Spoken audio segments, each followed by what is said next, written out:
blessed day ahead.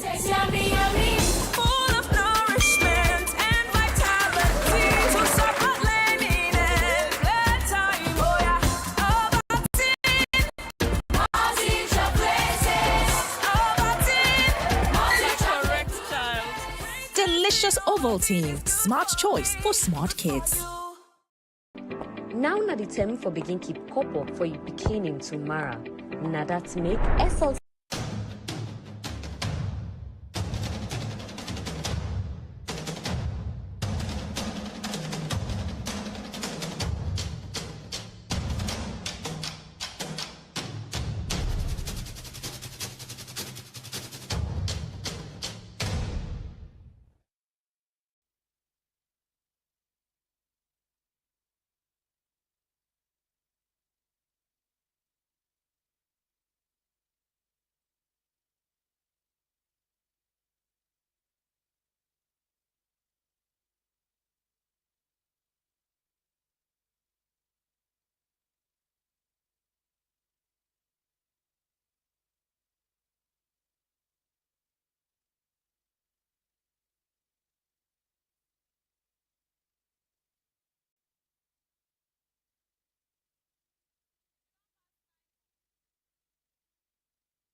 Now na the time for begin keep cup up for you beginning tomorrow.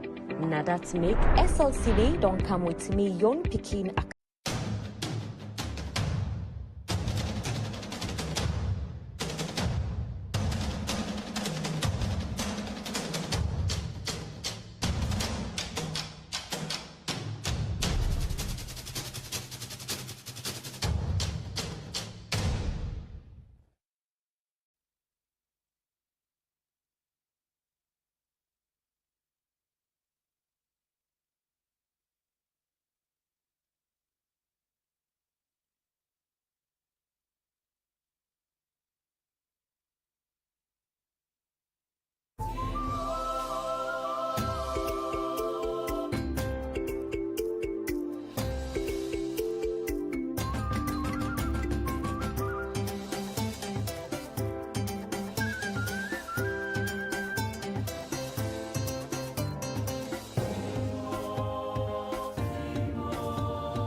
You are watching AYV Television.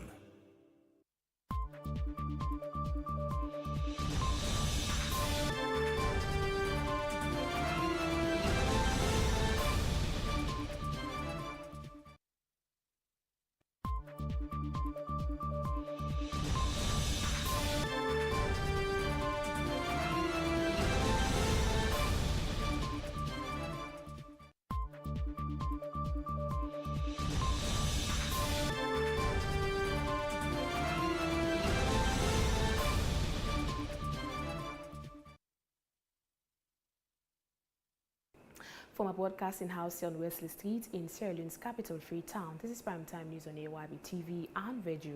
You're watching us on channel 33 and listening to us on frequency modulation 11.7. I am Medima Conte. Let's start with tonight's headlines. The Ministry of Internal Affairs has temporarily suspended the collection of $25 airport security fee at the Freetown International Airport.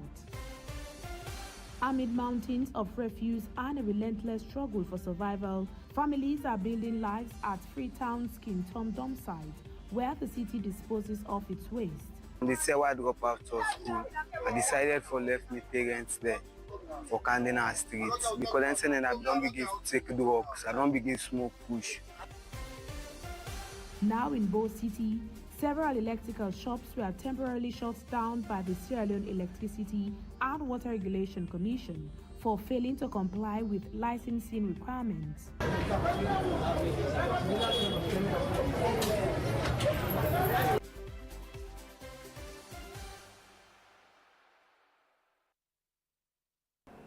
Hello and welcome from wherever you're joining me tonight. I am Edema Conte, first in the news.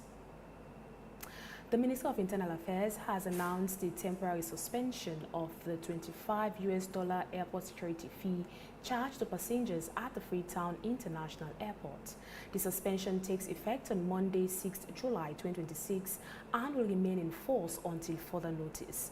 According to a public notice issued by the ministry, the decision follows a ministerial directive and is intended to allow for a comprehensive review of the current contract framework.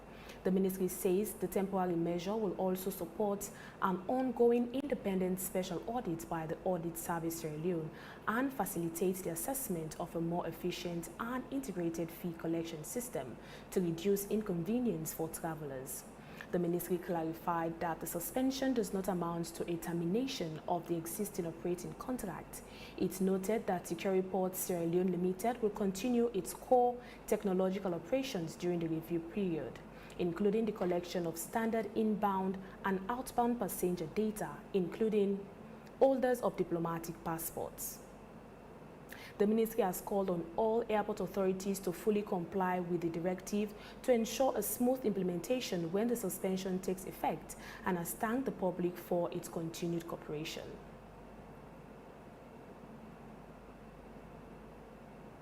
Well, in another story, home should be a place of safety, yet for millions around the world, it has become a place of survival.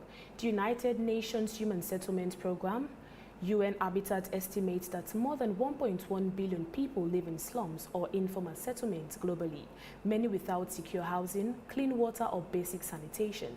In Sierra Leone, where rapid urbanization continues to outpace affordable housing and public services, some of the country's most vulnerable citizens have found refuge in one of the least imaginable places, the King Tom Dome site in Freetown. There, amid mountains of refuse and the relentless search for survival, families are building lives where the city discards its waste. AYV's intern, Isaac Asuma, visited the community and brings us this report. The first thing that greets you is not the sight, but the smell. A dense cloud of smoke rises from smoldering waste, while scavenging birds circle overhead. Here at the King Tom Dome site, what many regard as the city's refuse has become someone else's address. For dozens of families, the dump site is no longer a temporary refuge, but a permanent settlement. They say I drop out of school. I decided for left my parents there for Candina Street because then saying I don't begin to take drugs, I don't begin smoke kush, I don't go out of fun. Now then they lead me for make a canon at the dump site for can stay. I live here past 5 years. I cold with malaria. Now we sick fast. And some of who get injury back. The health risks are profound. According to the World Health Organization, exposure to poorly managed solid waste significantly increases the transmission of vector-borne and waterborne diseases, particularly where waste is borne or accumulates in densely populated communities. The UN-produced Global Waste Management Outlook 2024 also warns that people living or walking around uncontrolled dump sites face heightened exposure to toxic air pollution, contaminated water, and hazardous material. Residents say malaria, typhoid, and recurring skin infections have become part of everyday life. They speak of sleepless nights beneath leaking roofs and constant anxiety that the next heavy downpour could wash away everything they own. Then I'm the one going to move in my life. Right now I get cold in the morning. Now they all safe for sleep. Shelter no day, we no get post really see Pocan people in Aya, no more the battle for itself, battle for when they got to read up big rubber there, go seller for get living. Basic services remain painfully out of reach. The World Bank Sierra Leone Poverty Assessment notes that access to improved sanitation and safe drinking water remains significantly lower among the country's poorest urban households. At Kintom, clean water is scarce, healthcare is distant, and sanitation facilities are virtually non-existent. For many residents, survival depends not on what they possess, but on what they can salvage. The arrival of the rainy season has deepened their vulnerability. Parents say they now face an impossible choice: homelessness on one side and life inside a dump site on the other. Well, I don't think I just when I'm living at the thing. Then God they give me a. Now I don't develop the picking them. Now this bomb. Now I make it I they at it up till now. Now, because right now we not get the rain, we not get buffer them, we not get boots them, we not get gloves them. Pass with the strain, we can't start office to the officer them. We need help. One leg government help we bring. But sick then they become all like number one, this push way camp, where them boy get boku so food, and boku where one food swell, one food make. The all the one leg government help will let this thing come on at this country, sir. Because now they you sick now get for camp, they affect other people. You see? Because them boku yeah. Kingdom is more than a refuse dump. It is a stark reminder that behind every statistics on housing lies a human story. Until safe shelters become accessible to those living on society margins, these families will continue to call a mountain of waste their homes. Not by choice, but because every other door has remained closed. Aisa Tesuma, AYV News Feature.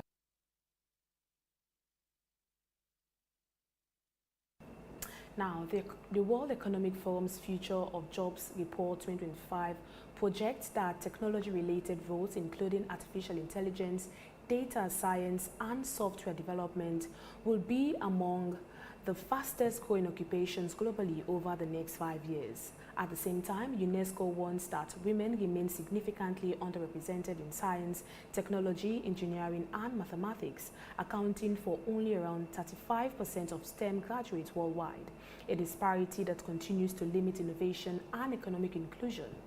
It is in this context that Sierra Leone is investing in its next generation of innovators.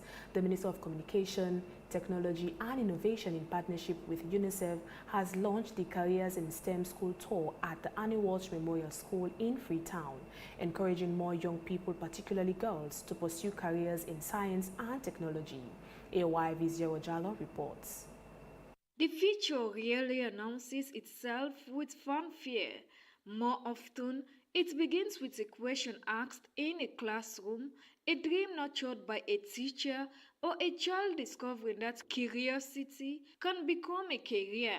That spirit-filled Annie Walsh Memorial School, where students gathered to meet leaders whose journeys demonstrates that ambition need not be limited by circumstance. The Careers in STEM School Tour seek to transform inspiration into opportunity.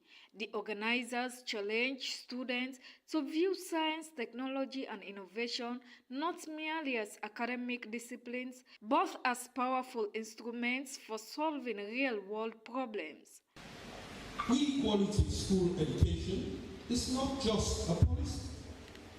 It is a promise kept, a door pried open, a declaration: no Sierra Leonean child shall be locked out of our future because of poverty. And beyond the classroom door, His Excellency has gone further, still declaring radical inclusion as a spirit of this nation. Preparing Preparing young people for the digital economy has become a global development priority. The World Economic Forum estimates that 39% of workers' core skill will change by 2030, driven largely by advances in artificial intelligence, automation, and digital technologies. For Sierra Leone, where a youthful population represents one of the country's greatest assets, equipping students with digital and scientific competencies is increasingly viewed as an investment in long-term national competitiveness. It's really important because, you know, His Excellency the President talks about the future of Sierra Leone and where he believes the potential of Sierra Leone is, and he's made technology a critical pillar of his transformation agenda because he believes that technology would allow us to leapfrog. If you look at the role of the digital economy right now, right, you think about the big tech companies, right? You think about them, how much it generates. The challenge extends beyond access to education. It is also about representation. According to UNICEF, Sierra Leone, approximately 36% of children of senior secondary school age are out of school, limiting opportunities for many young people to acquire the skills demanded by a rapidly evolving economy, underscoring the importance of the initiatives that encourage more girls to pursue scientific and technological careers. I immensely proudly to share that the innovative spirit of the Army Wash has already crossed borders.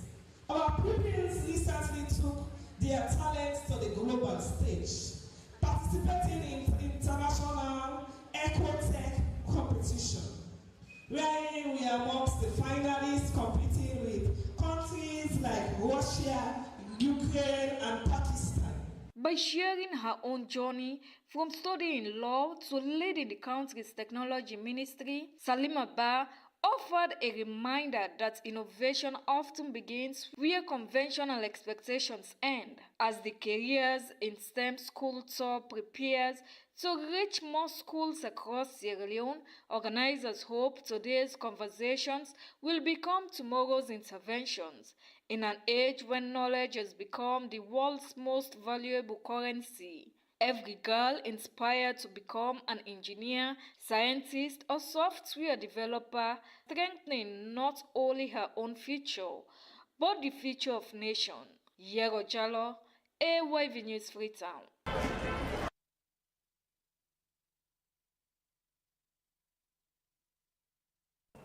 Now, trade has always done more than move goods. It has carried ideas, created jobs, and bound neighboring nations together through shared prosperity. Yet, the African Continental Free Trade Area estimates that trade among African countries still accounts for only a fraction of the continent's total commerce, despite Africa being home to more than 1.4 billion people. Sierra Leone and Nigeria are seeking to change that narrative by deepening commercial ties under regional integration frameworks. Now, on Friday, the Nigeria Chamber of Commerce, Industry and Agriculture Sierra Leone chapter unveiled plans for the maiden Nigeria-Sierra Leone Trade Fair 2026, a platform designed to connect investors, manufacturers and entrepreneurs from both countries. Let's join Isa Bangora for the details. According to the African Export-Import Bank, Nigerians' intra-African trade climbed to $9.2 billion in 2025, a 21% increase from the previous year, reflecting growing momentum under the African Continental Free Trade Area. That momentum formed the backdrop to the launch of the Nigeria-Sierra Leone Trade Fair 2026 in Freetown. The announcement was made at the Freetown City Council Hall, where business leaders, diplomats, and entrepreneurs gathered to unveil what organizers describe as a new bridge between two of West Africa's most dynamic economies. Scheduled to run from 27 July to 9 August at the Miata Conference Center, the fair is expected to showcase products, services, and investment opportunities from both countries.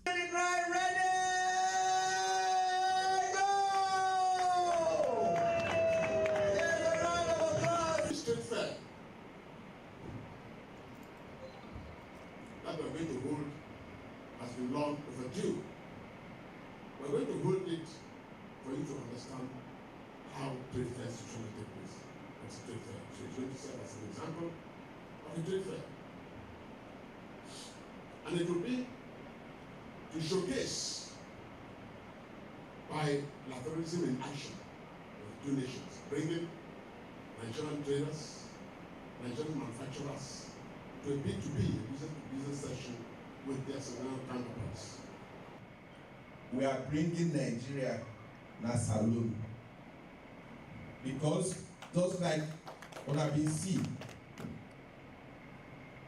for more than 40 years that I'm in this country, I don't know of any diplomatic rift Nigeria have ever or Sierra Leone have ever had with Nigeria. We want to open up the Nigerian market, and of course, there will be rapid growth in your business here. For Sierra Leone, the timing is significant. The country belongs to both ECOWAS and the African Continental Free Trade Area, giving local businesses preferential access to one of the world's largest emerging free trade areas. Organizers believe these engagements will allow entrepreneurs to forge partnerships, enter new markets, and attract capital for expansion. For small and medium-sized enterprises, such connections could prove as valuable as any financial investment. In modern commerce, relationships are often the currency that unlocks growth. But as a bilateral relationship with which group, we believe Nigeria and Sierra Leone will have a very good partnership and business, and we ensure Sierra Leone will be the hub for Guinea, Liberia, and other West African countries.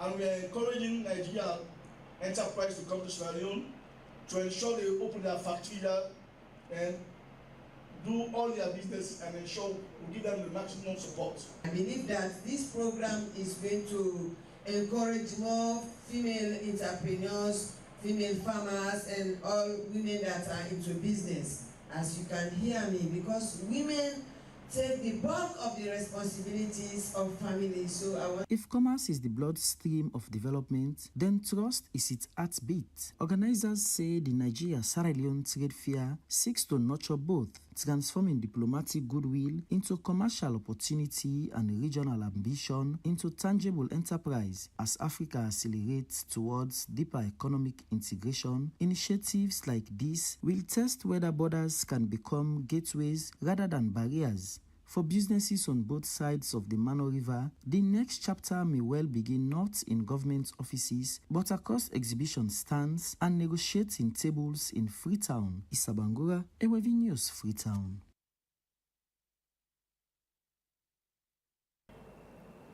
Now, several electrical shops in Bo City were temporarily shut down by the Sierra Leone Electricity and Water Regulatory Commission for failing to comply with licensing requirements. The enforcement exercise, which forms part of effort to sanitize the country's electricity market, comes amongst growing concerns over the influx of substandard electrical materials blamed for accidents, property damage, and economic losses. George Philip Jambawai reports from Bo City.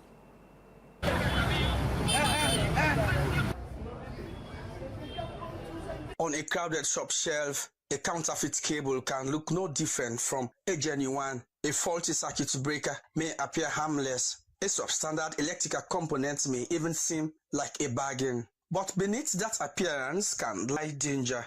Across the world, electrical safety experts warn that poor quality electrical products contribute to thousands of preventable fires each year. The consequences extend far beyond property damage. Lives are lost, businesses collapse, families watch decades of hard work disappear in smoke and ash.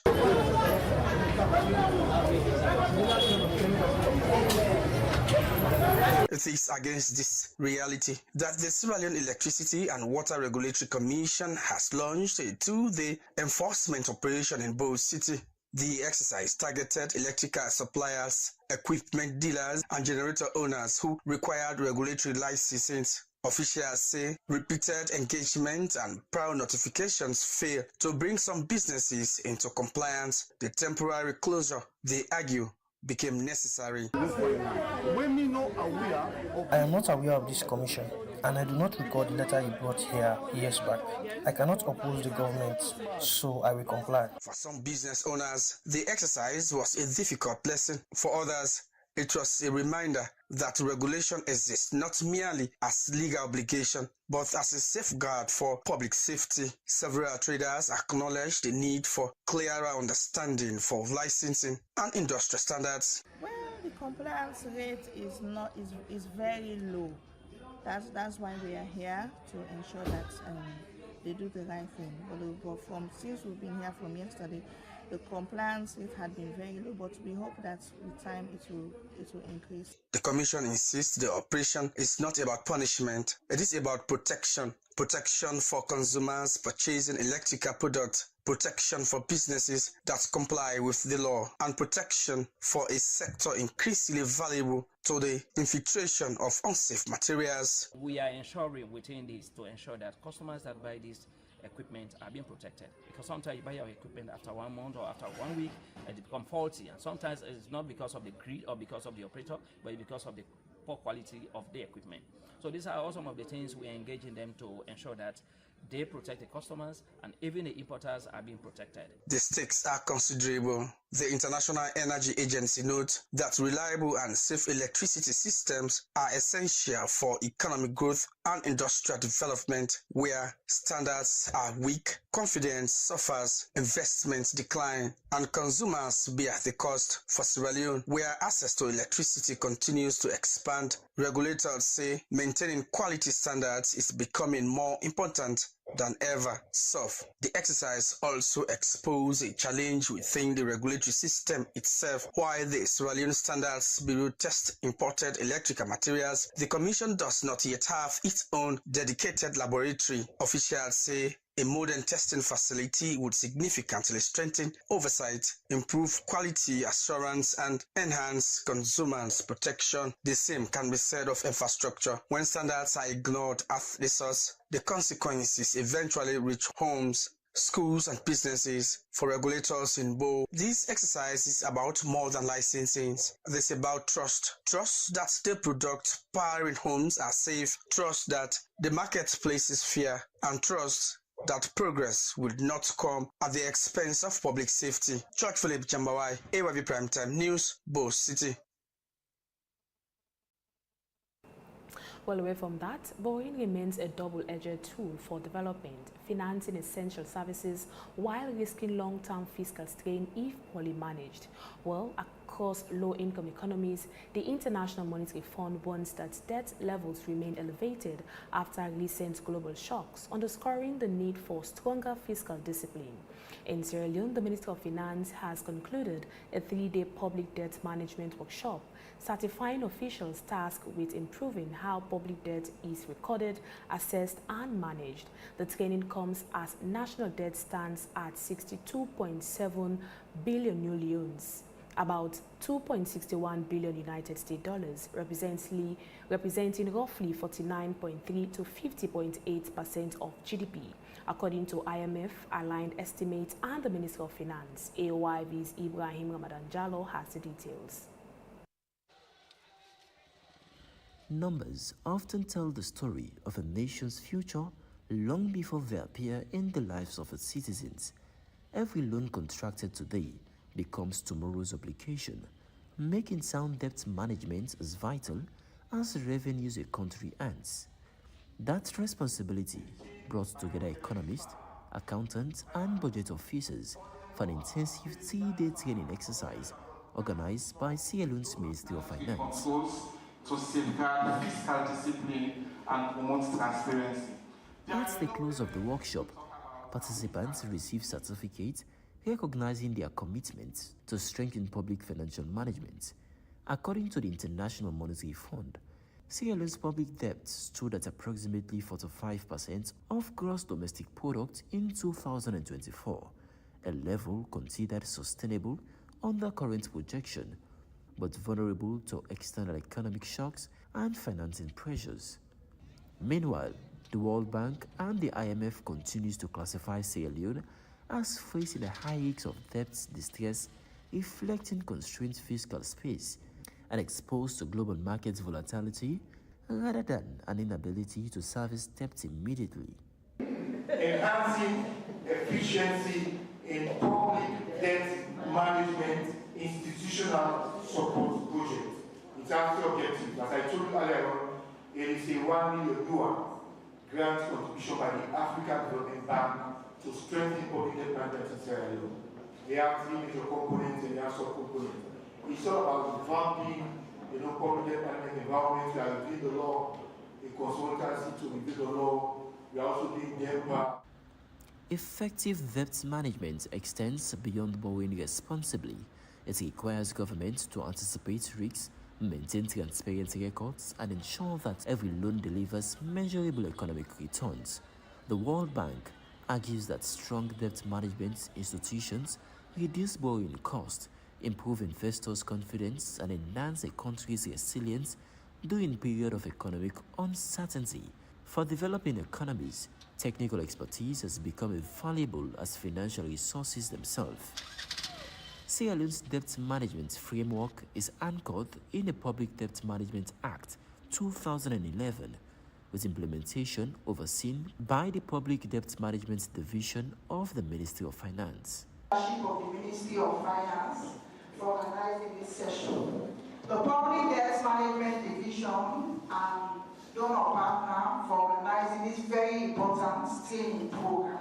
We are living with tools to improve debt recording, sustainability, to strengthen borrowing strategy, and to also uphold fiscal responsibility, which is key. We pledge to take this, we pledge to take this back to our various roles and responsibility, and to also apply this, what we've learned here, during these 3 days very interactive session to our work. The African Development Bank notes that improving public financial management remains one of the strongest foundations for sustainable economic development across Africa, particularly as government seeks to finance growth and preserving fiscal stability. For Sierra Leone, effective debt management is increasingly viewed not simply as an accounting exercise, but as a cornerstone of responsible governance. As the workshop concluded, participants departed with modern certificates. They carried a deeper understanding that every borrowing decision shapes the opportunities available for future generations. In public finance, the true measure of success is not how much a nation can borrow, but how wisely it manages the obligations it undertakes. For AYV News, Ibrahim Ramadanjalo reporting. Well, this is Primetime News on AOIB TV and Radio. Stay tuned for more stories after the break.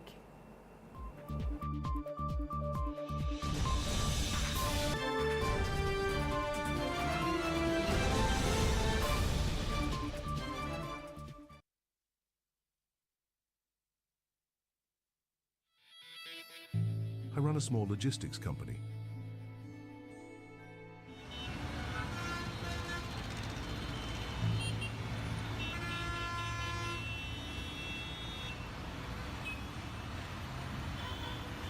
Every cent counts. I didn't think I needed a fuel card until I got the Cornex fuel card.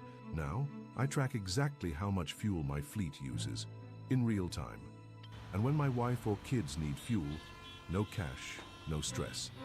It's safe, accepted nationwide, and I control how much goes on each card.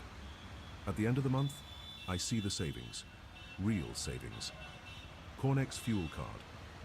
I didn't know I needed it. Now, I can't run my business or family without it. Fuel smart. Live smart. Visit any Cornex filling station to sign off, or any Cornex office to get your card.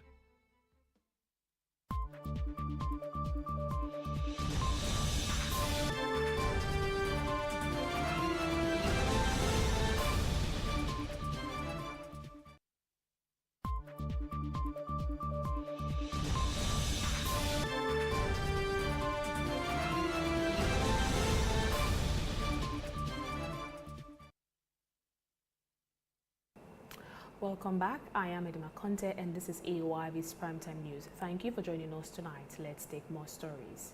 For millions of young women across developing world, talent often lies dormant for lack of opportunity, finance, and skills. The International Labour Organization says women own only about 1 in 4 formal businesses globally, despite entrepreneurship being one of the strongest pathways to inclusive economic growth. In Sierra Leone, where the ILO identifies limited business skills and restricted access to finance among the principal barriers facing women and young people, initiatives that equip citizens with practical skills are becoming increasingly significant. To narrow the gap, the Mariam Swayze Foundation has celebrated another cohort of graduates under its Skills Training and Business Startup program aimed at empowering young women to build sustainable livelihoods. AOYB's Zero Jalo has more.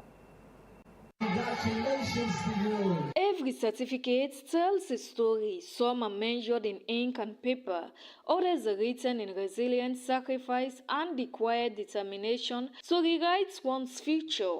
At Aberdeen in Freetown, those stories conveyed as beneficiaries of the Mariam Swayze Foundation celebrated the successful completion of an intensive skills and entrepreneurship program. For many of the graduates, it marked not an ending, but the first page of a new chapter. So this training was not just about teaching the students how to do it, how to do makeup, or how to do brows and lash. We literally structured a system where we even taught them how to work on consulting a client, how to actually deal with your client and know that your client is always right. The challenge the program seeks to confront extends far beyond one graduation ceremony. The ILO's Decent Work Country program for Sierra Leone identifies limited technical skills, low financial literacy, and restricted access to business development services as major obstacles. For the graduates, however, the ceremony represented more than recognition. It symbolized the confidence to convey newly acquired skills into income independence and dignity. In OSR, it would be a great opportunity for you to join. If you can be able to financially pay for this, I'm going to try something for you. I'm going to do it for you, and because of that, I'm able to be here today. And I want to say a big thank you to her. Thank you to UBA, and also thank you to Mariam Swayze for this great opportunity. It was a great experience, and adding another skill to my journey, I think it's another good thing to keep me going. The International Labour Organization notes that when women gain equal access to entrepreneurial opportunities, they drive innovation, create jobs, and strengthen more resilient communities.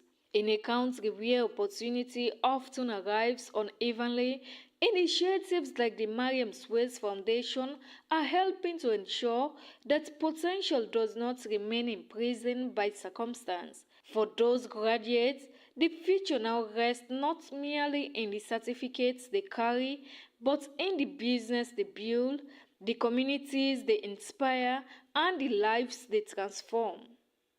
Yero Jalo, AYV News, Freetown.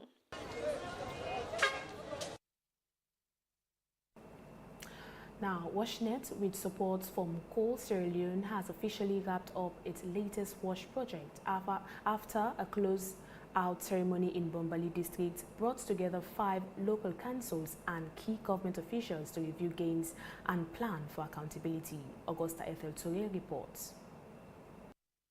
The Water, Sanitation and Hygiene Network, WashNet, with support from Gold Sierra Leone, has held a project closeout ceremony in Bombali district.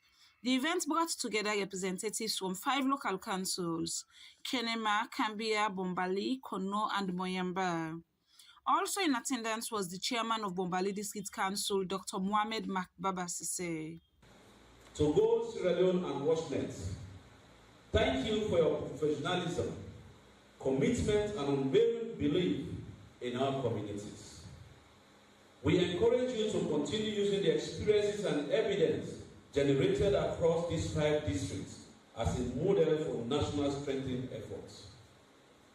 To our district technical teams and engineers, continue learning, continue innovating, and continue strengthening these systems. Speaking at the ceremony, Yambasu Menjo-Cocker, Assistant Wash and Climate Change Coordinator for Gold Sierra Leone, said the project has contributed to improved water and sanitation access in target communities. The world actually is a game changer, changing the narrative in the sense that it is geared towards strengthening the system, wherein the government as well as the partner organization, the communities are actually take ownership, right? So it will improve healthcare facility, wash and healthcare facility, right? Rather than depending on donor, right? Because we all did see in this in Sierra Leone when we had the Ebola outbreak, right? Most Ebola is simply can be prevented so easily in the area of improved hygiene and sanitation. Participants reflected on project achievements, lessons learned, and strategies to sustain gains for stronger wash systems across Sierra Leone. This project is one of the most impactful because it's a kind of a knowledge-driven, it's a relationship-driven between local actors and the national actors. It's a kind of eye-opener, so it has been very impactful. For example, imagine I had never known before that health and sanitation can prevent, governments can save millions from government funds, because a very clean and sanitized community can prevent disease outbreak. It has created a platform for us to have effective collaboration and coordination in our sectorial meeting and the DDCC meeting also. We are in all those meetings held in different sectors, filter to the district development committee meetings that we always have in our district. The ceremony marks the end of the project phase, with stakeholders pledging to maintain stronger wash systems in Sierra Leone. Augusta Ethel Touye, AYV Primetime News, Makeni. But that's all for Primetime News tonight. For more stories, visit our website at www.ayvnews.com. If you have any comment on the news, please do send us an email to info@ayvnews.com. I am Edima Conte. Many thanks for watching and listening.